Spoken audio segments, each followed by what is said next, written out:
Welcome, everyone. I'm Laura DeFranco, the CEO of Brave Healer Productions, where we are helping the world experience what's possible. And here today to help me with that mission are some of the amazing authors of a new book that we have coming out. This one is called The Ultimate Guide to Leaving Your Legacy: 22 Powerful Lessons on Leading as a Sole Professional. Before I introduce these amazing authors to you, a huge thank you is due to Camille Miller. Camille is the founder of the Natural Life Business Partnership, and she trademarked that term "sole professional." You're going to hear a little bit more about what that means today.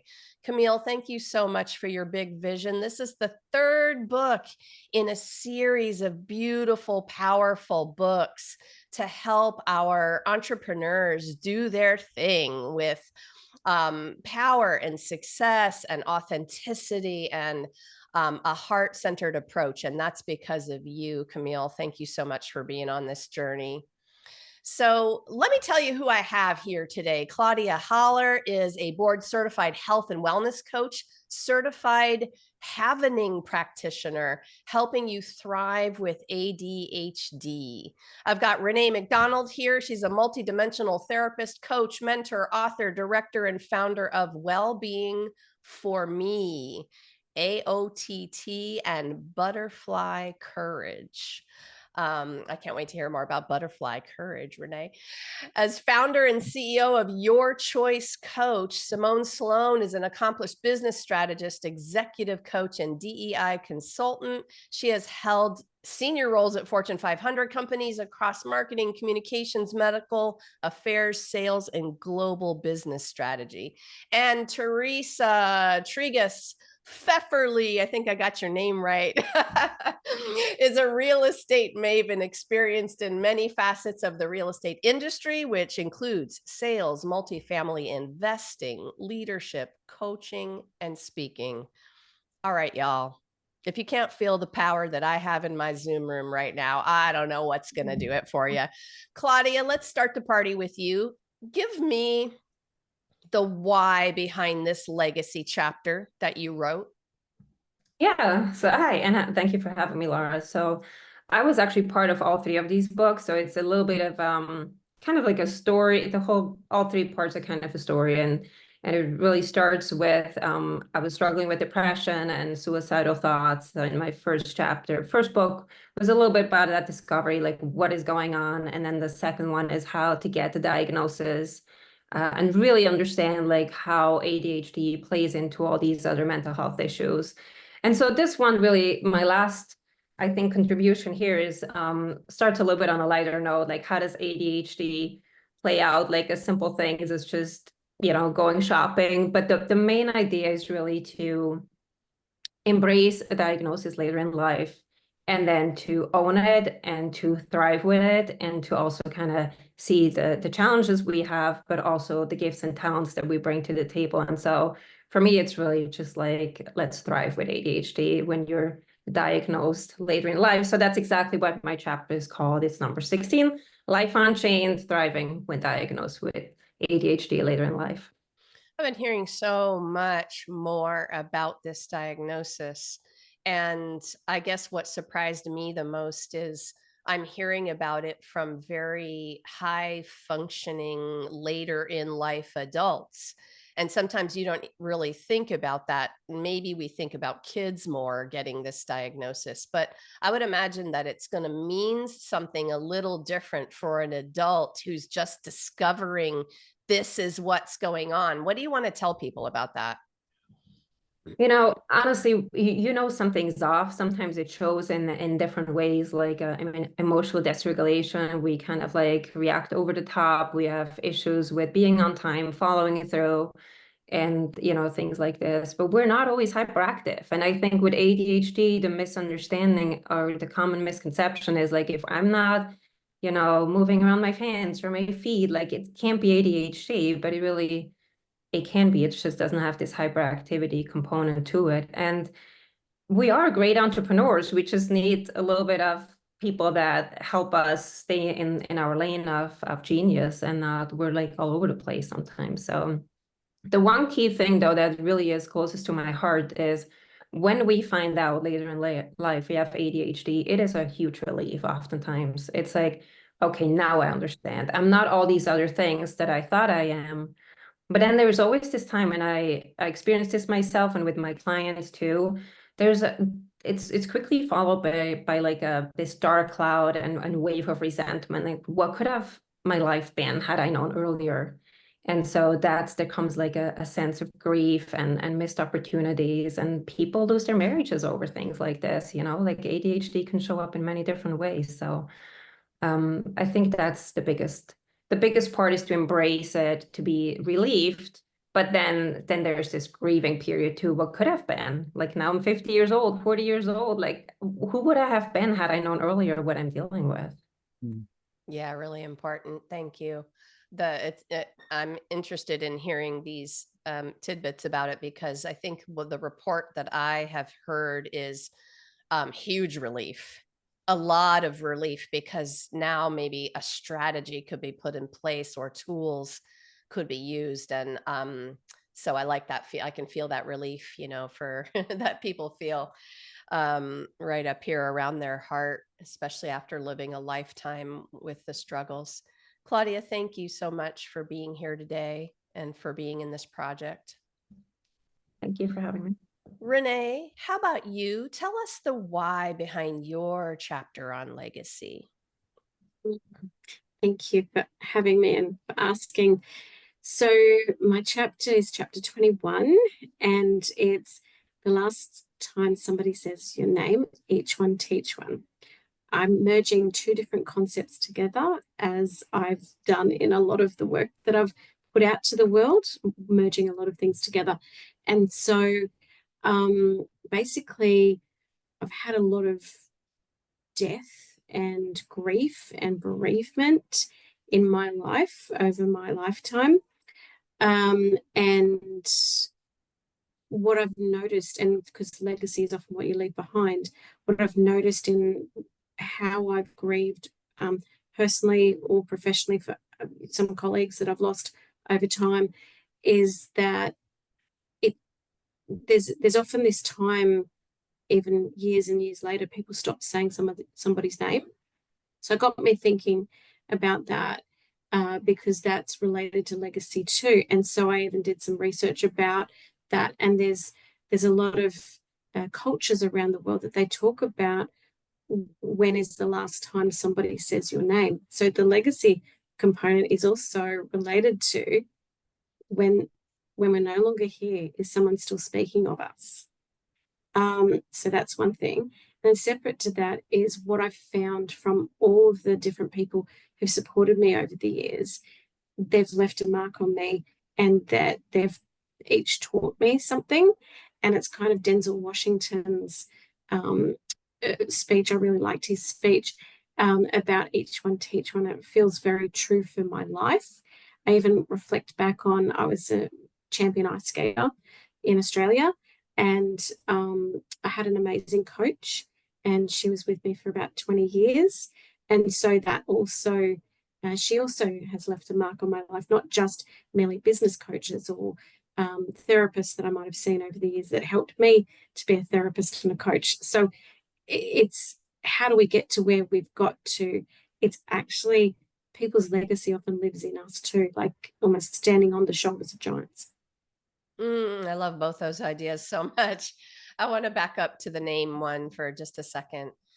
I mean, you just gave me this moment, this little light bulb about honoring somebody by stating their name, by talking about them, by sharing the memories. But you just up leveled it by 10 notches for me in terms of understanding that you're helping them continue leaving their legacy in the world by doing that. Like, Yes. whoa. So like, are you really remembering to sit with your family and talk about loved ones? Like what does that look like actually in your day to day? Ooh, very good question. I love that, Laura. I don't talk about that in the chapter, and I didn't really allude to too much about what's in the chapter. But in terms of the daily stuff, I actually keep that quite private. So it's so interesting that you're asking me this so publicly. It's actually part of my rituals that I do every day. I actually pray to all the people who've had my back and my butterfly wings all these years. I actually pray to them every day. I ask for their guidance every day, and I know they are. There's a few of them that are the wings beneath my wings. Yeah. I love that. Thank you for sharing. And often we don't really talk about the personal ways we put our beautiful practices into practice and the way that that looks. And it feels vulnerable, but it's also the best gift when you offer that idea to somebody and they are like, whoa, that's what I'm going to do. I'm going to incorporate that ritual, which obviously speaks to your second thing about like all of the ways these people's legacies live in us.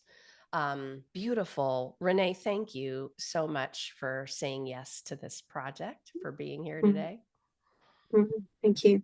Simone, tell us about the why for you. Sure. Thank you, Laura, for having me. The chapter that I wrote is in chapter 11, and it's really talking about putting humanity back into the organization. The why to writing this chapter was really driven by the fact that there's so many toxic work environments, and people are suffering in silence. And it's really being created by the managers, the people that they're looking up to, the people that they're working with on 40 plus hours a week. And for me, it was really around how do I let people know you're not alone, but also find their voice in really trying to address some of these challenges that they're experiencing as they're just trying to do their work. And I think for me, that was really one of the key pieces around that, because voices are being muted.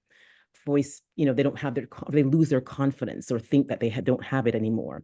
And they don't realize that they have this power that they can encapsulate to really be who they are, show up authentically as themselves, regardless of what the circumstances are allowing them to be or not to be. And so that was really the kind of the impetus for really kind of sharing some of the how do we put humanity and show up as human beings and remember that we're not just this mono dimensional, but really a three-dimensional human being in terms of how we show up for our work and for others. Oh boy, you gave me a flash to my first job. And I was a physical therapist for a big hospital. And you just made me realize like how I felt was, oh, you don't have a voice. Like you're just a minion and you're going to go do your thing and you're going to hit your productivity and you're going to get your little annual performance, whatever that is. And oh my gosh. So if you're talking to somebody who feels that way, who doesn't even see a path to having a voice, what would you say is the first Mm. step for them? I would say for them, I would say really look at their worth, right? And don't look at how you're being valued given the circumstances. And I say that because people forget like what they bring to the table, right? And their value. And so that's the first thing. And really start recognizing those aspects and start talking about yourself if no one else is, because that's how you get to share who you are, what you do, and what you bring to the table. I remember speaking to someone where we, for 5 minutes, kind of unpacked some of their value of what they had in terms of their past work experiences that they were not bringing into their current because it wasn't being valued. And just by recognizing, acknowledging those things, right, that person felt not only validated, but just even more empowered to really want to speak up more and really share their 360 of who they are versus this one dimensional. So I just say to start honoring and really recognizing your value. Oh, that is so foundational. I love that topic. It's such a life changer, no matter what environment you're in. Could be any kind of environment, could be personal relationship or boss relationship or whatever. Simone, thank you so much for saying yes to this and for your beautiful chapter. Thank you. All right, Teresa, tell us everything. What's your why? That's a loaded question, Laura. Well, my name is Teresa Trigus Pfefferly. Thank you so much for having me. I wrote chapter 22, which is titled Asking the Right Questions and Listening for the Answers. And what's interesting about the why on this chapter is I didn't start out writing what it ended up being, right? I had already formulated something else in my mind. And as I started the writing process, almost was like a cathartic experience where I felt like God was channeling a message to me in the words that I wrote on the page. And so I would have to say the why is realizing how much of our legacy, because right, this is about legacy, how much of our legacy is us, who we are, and the energy, like our energy and what we bring to the people around us versus what we do for the people we come in contact with, right? Like I think I had a disconnect of believing that who I was what I did. And so the why of the chapter is really, you know, you hear that saying in life, if you want different results, you have to ask different questions. And so it's asking different questions, but it's actually listening to hear what the answer is instead of barreling through it as if, you're nothing more than a to-do list. Okay, I'm going to play with you for a minute, Teresa. Yeah. So like here I am, and I just got this best job that I have wanted my whole time. And man, this defines me because this is it. Like, this is why I was born, right? Yeah. So help me with, Laura, that's not who you are. And how else am I going to leave my legacy? Just give me one personal example so that our listeners can understand. Yeah, so I realized that a personal example would be the people, your children, your family, your spouse, your significant other. They're not going to remember when you're gone. They're not going to remember the fact that you were the CEO of ABC, whatever. They're going to remember the moments that you had playing cards together or going on a walk together or sharing just a shared experience, whether that's having dinner, having a vacation, telling stories. It's those little moments that we overlook and forget that that's kind of who we share, the essence of who we are with the people that we love, which I think, so it kind of twinges a little bit on what Renee talks about with the people that have touched her life and who are no longer there, right? Yeah. Such a wonderful reminder for people to kind of take a breath and understand the bigger picture of legacy. I love it, Teresa. Thank you. Thank you so much for being here to share. So you guys, Camille has this term, soul professional. I love this term that she uses for the people in her community and the people who are doing business differently. I want to hear what it means to you. Renee, you're first on this one. What does being a soul professional mean to you? This is such an interesting question. I don't know if Camille's told you this, but I have a trademark myself, heart and soul movement.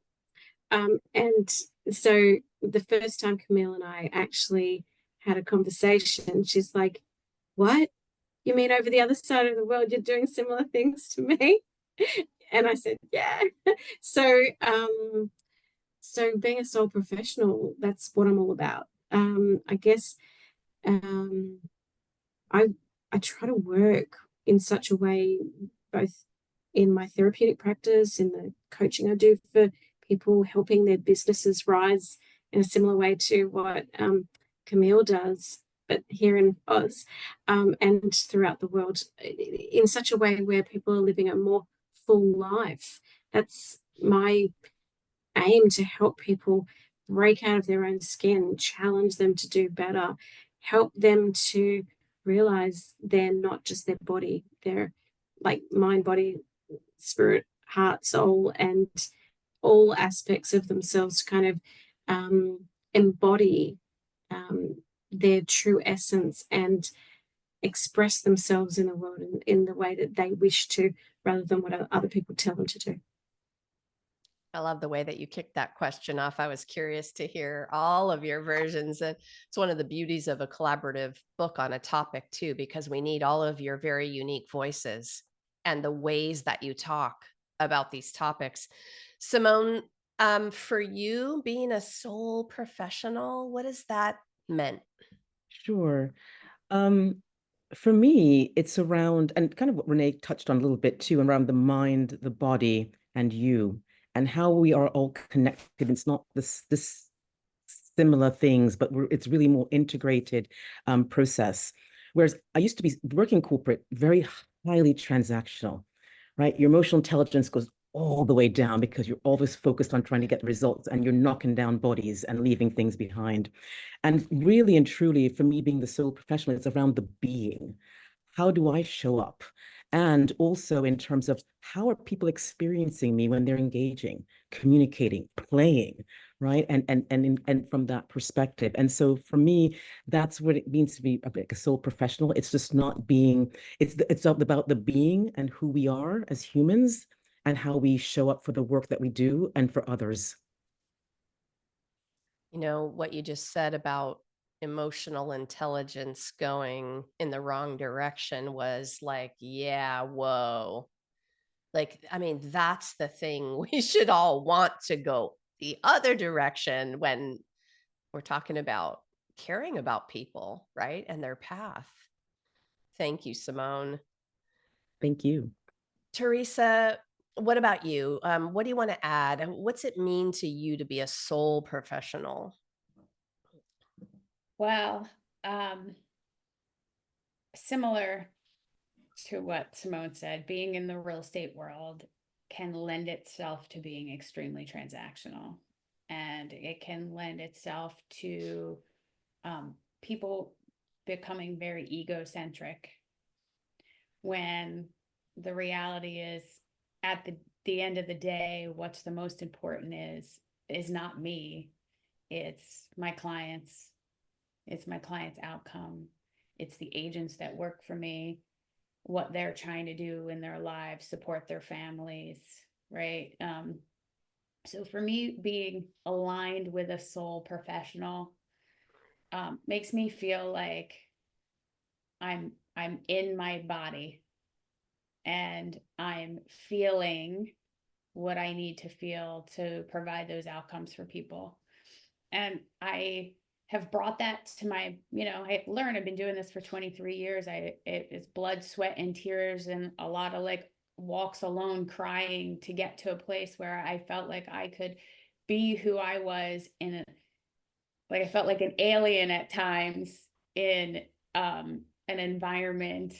I see Simone shaking her head, you feel like you're an alien, like the people around you don't feel. And I've actually, not to ramble, but I actually, like, sometimes I will tell my agents when they call me, I'll be like, just stop right now. Just stop. I want you to put your hand on your heart. And I want you to say to me what you need to say to your client from a place of being here. And they've, I'm happy to say that the end result is that they see the difference of operating from here to here. So it makes me smile and makes me feel good about being aligned in a soul professional environment. Yeah, I mean, the single thing about being in your body is a huge, powerful thing. Like, that's a big deal. Thank you. All right, Claudia, you're going to be the last to chime in on this. I know it's hard to go last on this one after all these beautiful answers, but what do you want to add to this? Like, what does it mean to you? Yeah, so a lot of good things have been said. That's very true.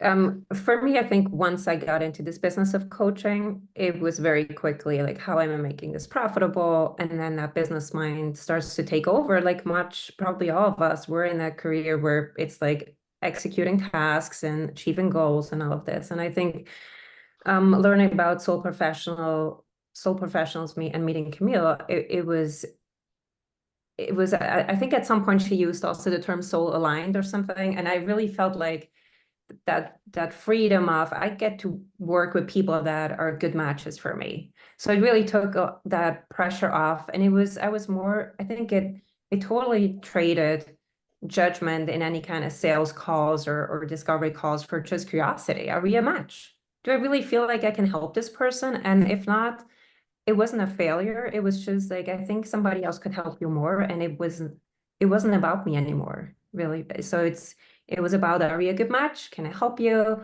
And then the person felt, yes, we're a good match. And I felt we're a good match, or we were not. And then I felt that was okay and it wasn't a failure. So I think it really gives us a space to be aligned with who we are. And that's okay. It's enough. Oh my gosh, these are such powerful answers to this question. And I really asked it for Camille, so I hope she's smiling. All right, Simone, I got a big one, but a powerful one. What's the most important thing you want people to know about leaving their legacy in the world? Unmute, girl, unmute. Awesome, thanks. Your legacy is not about, and kind of what Teresa said earlier, it's not about what you do, right? Because when I think about it, when this book opportunity came to me, my mom was in the hospital and undergoing like some surgery. And Camille called me as she's lying on the bed. And I said, Mom, should I do this? She's like, absolutely, do this. And so when I Thanks, think about Mom. so when I think about this book, it was really for her, because if she didn't push me, because I was going to not be part of this, right? And actually going through this process, and I think the first thing you said is be vulnerable, be open, share something that's meaningful that people can connect to. And I think that's really part of what the legacy is about. How did people connect with you during your journey? And what did you leave with them, and the ripple effects that you had positively that impacted their lives? So that's to me what that legacy means, and leaving it. I love it. Thank you, Simone.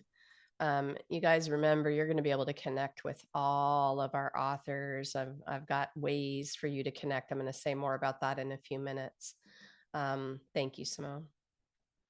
So, Teresa, what's the most important thing you want people to know about leaving their legacy? That's so funny because they feel like all of us are aligned in what we're saying, right? I feel like we're all saying the same thing in a different way and in a different, maybe a different vein or application, but it's still the same message, which is so absolutely beautiful that I feel them, we're all connected and we're all getting the same message. And so for me, the most important thing is you are more than your to-do list, right? Your legacy is who you are. Like the birds and the flowers, like they get to just be and enjoy the sun that God brings every day and enjoy the rain. And we need to do a little bit more of that. And that's our legacy, right? Like our legacy is how we make people feel and the moments that we create with them that they can take with them when we're gone. Love it. Thank you.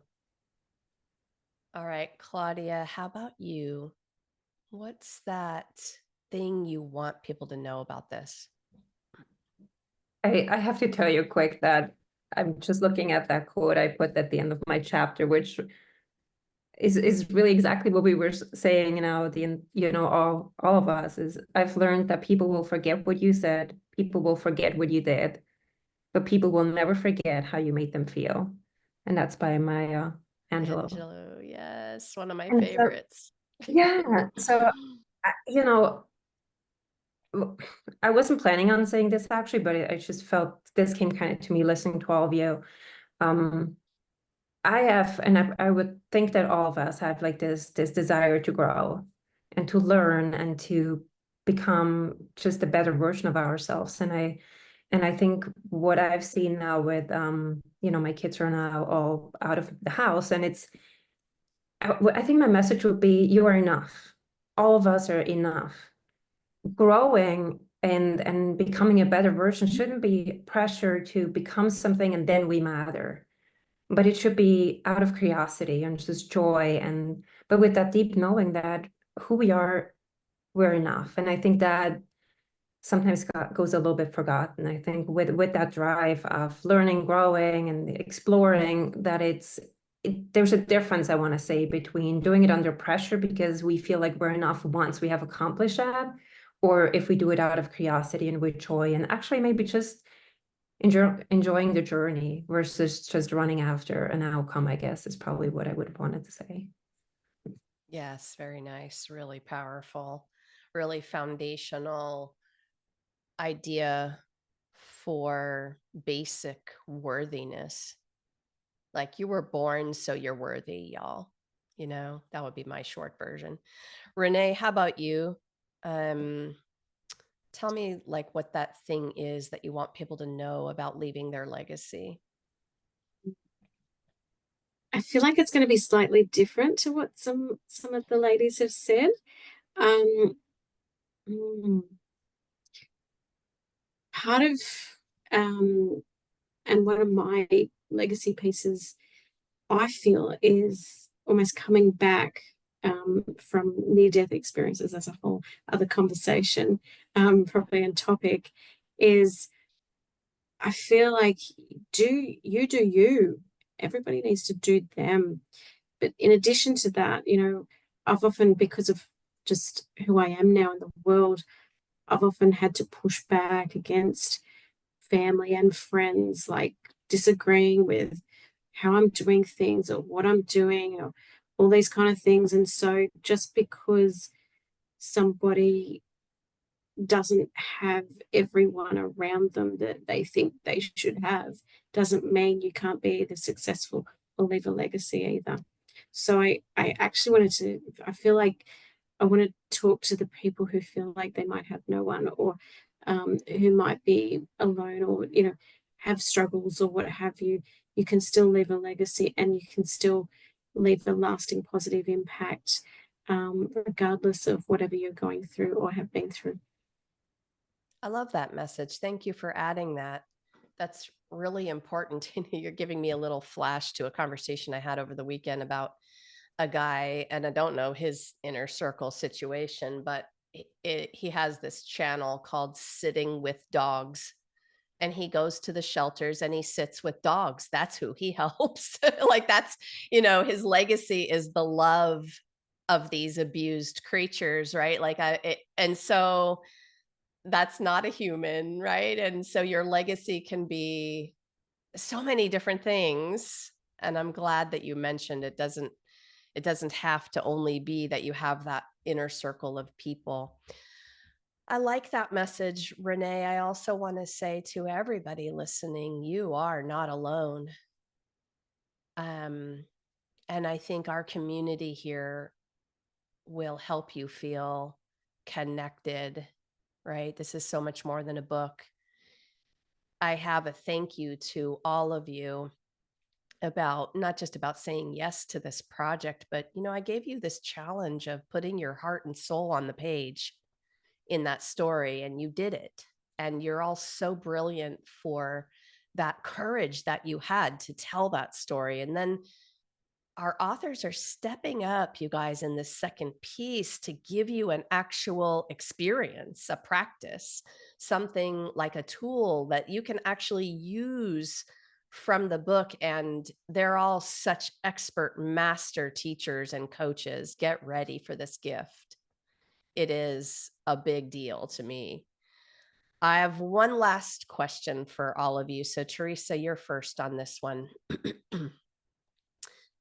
Living this life that leaves a positive legacy in the world is sometimes broken down for me in the smallest moments of success.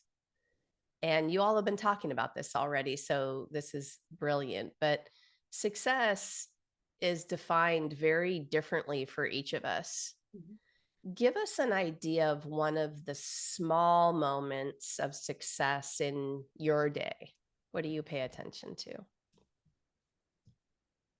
Sometimes a small moment of success is when you're checking out at the grocery store, someone recognizes, like you have a moment with someone where your smile entices them to take a moment of relaxation. They breathe in, they smile back with you. You know what I mean? I That's do. That's like, for me, that's success, because your smile is your trademark. And in the business world, it could just be that moment where you take the time to give people what they need and have them do something similar, but it's like that, it's that breath. It's that, like, I'm not alone. Someone's helped me through this and I feel better. Could y'all like envision the scene in the supermarket, right? In the grocery store. And this is so lovely because a person goes home and they're having a conversation and it goes something like, that guy who smiled at me in the grocery store made my whole day, right? Like, so you can just feel the high vibes of that small moment and it ripples, which is what's so powerful about this. Okay, Claudia, how about you? So when you break it down into one of the smallest moments of success for yourself, what's an example of how that looks? This is actually a tough question, but I would have to say to just slow down. So we're in Switzerland right now, and we're living literally, I can see the mountains in front of me. And for me to get up and not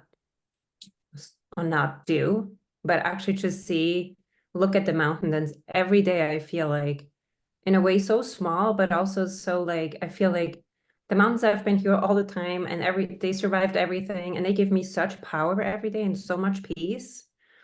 And to me, it's success because I can breathe, like you were just saying also, Teresa, just breathing. And same as you were saying, Teresa, is the interactions here, everything has slowed down a little bit, and it makes me breathe, and it makes me happy, and it just calms me down. It's a different pace, and for me, this is success, because I think I was trying to just run constantly and trying to find success that way. Yes, slowing down is definitely success. I'm returning from a trip to Peru where I had a whole nother idea of mountains. say similar, like, whoa, this is a mountain, But for our practices in the morning, it was just gazing at that sunrise and having the gratitude to feel that warmth and light on your face. And I have made it a point to slow down more. Wow, that does feel like a mini success when I can manage to remember to do it and then feel it, and then it starts your whole day. Renee, how about you? What's that small moment for you? I guess there's so many.